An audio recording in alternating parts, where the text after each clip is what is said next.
I tell you what, who's not being told about it? Fans, and they don't like it.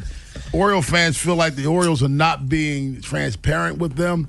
But, Jeremy, you brought up something that I love. You said, what if the Orioles have working out a trade and they don't want to put all the information out there? That's a possibility. Again, I don't think teams are naive to say, hey, they're going through something. But if you don't know, like you can ask for whatever and they can, scoff at it and say no. And maybe you come back to them and go, okay, well, what are you really willing to give up to get this? Or, Ed, you've been through some medical tests. What if they're still going through medical tests and they don't quite know exactly what's going on with them yet? There's nothing definite to report. A lot of times they don't know. I mean, you can guess, you can surmise, you can order a test, but sometimes it takes a while to find out. I mean, I think, look at, you bring up my health. I mean, I went to how many different tests and x-rays and for my back. I went to, cupping and massage and acupuncture and all kinds of stuff. Finally did an MRI, the cyst on my spine. Pressed on 8 nerves. I mean, that's when Jeremy was leaving me paralyzed. When I went to cupping, he only had to use one hand. I was just going to say, why does Ed make cupping sound dirty? I mean, that is if Joe said cupping, I know exactly what he's talking about. When you say cupping, I'm like, I'm suspicious. Hey, did I get all of it? No, you got to get a little lower there, Charlie. Get under there. You got to really cup it.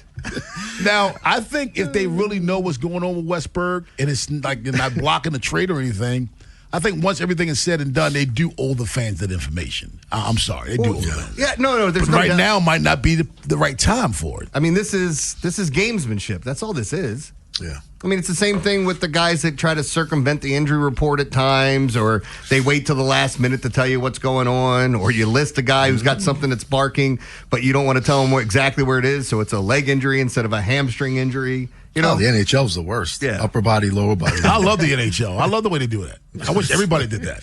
Upper body, lower body. You don't need to know all the rest of it. Inner body. Johnny and Dundalk.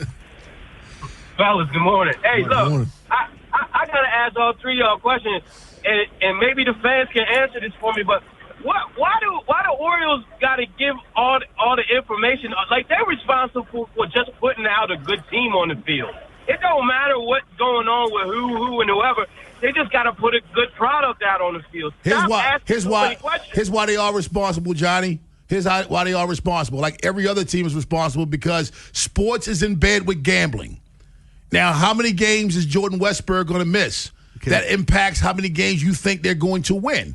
So, yes, because you got in bed with gambling, they are entitled to that. But it doesn't have to be released right now. It has to be before the season. Exactly. When it starts. So, ultimately, they are responsible for putting that information out. They just don't have to tell you right now. Like you said, it might be not in their best, might not be in their best interest because of a pending trade.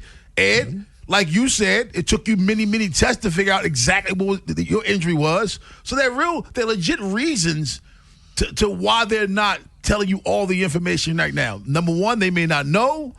Number two, it might not be in their best interest to put it out publicly. But ultimately, it is their responsibility, like every other team's responsibility, to let you know about injuries.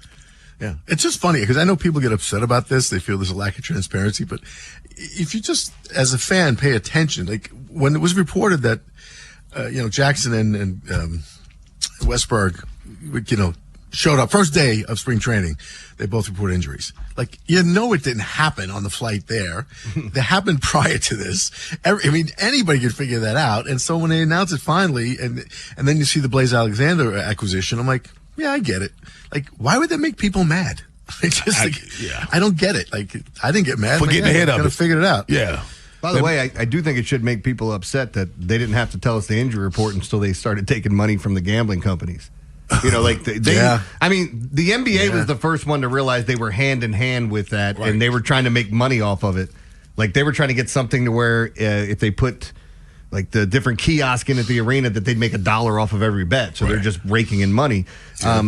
This is the reason why, like Monday Night Football and all the different things, and now the injury reports and when they have to be out by, NBA, when the lineups are supposed to be out by. It's all for gamblers. Yeah. 410-583-1057 is the number. That's why if you're going to bet on over under for wins, wait. Yeah. Wait till they get to spring training, man. Let's go to Chris in Parkville. What's up, Chris? Gentlemen, happy Friday. Same to you. Yes. I just I'm coming on this gloomy Friday morning. I'm coming to you with some optimism. I think with the additions, given the bad news, aside of the bad news that we got, I'm thinking with the veterans they got, and hopefully, granted, the pitching room stays healthy, I think we're in for a good season. And I believe last year where they lost their bats, I think it's because of the problem with the pitchers and the injuries.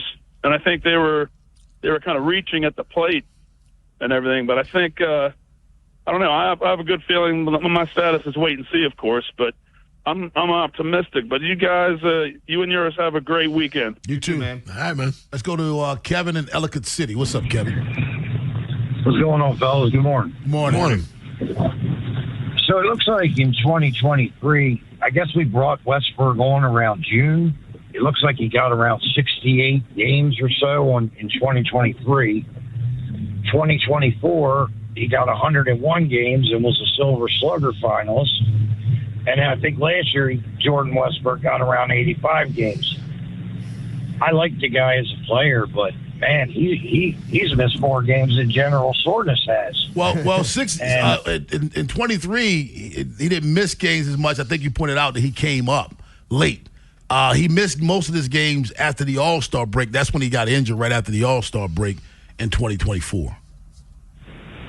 Yes, sir, Rob. Yeah. Appreciate that, brother. Yeah, but I'm with you. I'm with you on the injuries, though. It started to get a little bit frustrating to me as well. Yes, sir, Rob. Because just unfortunately, it's the type of injuries that don't look like they're healing.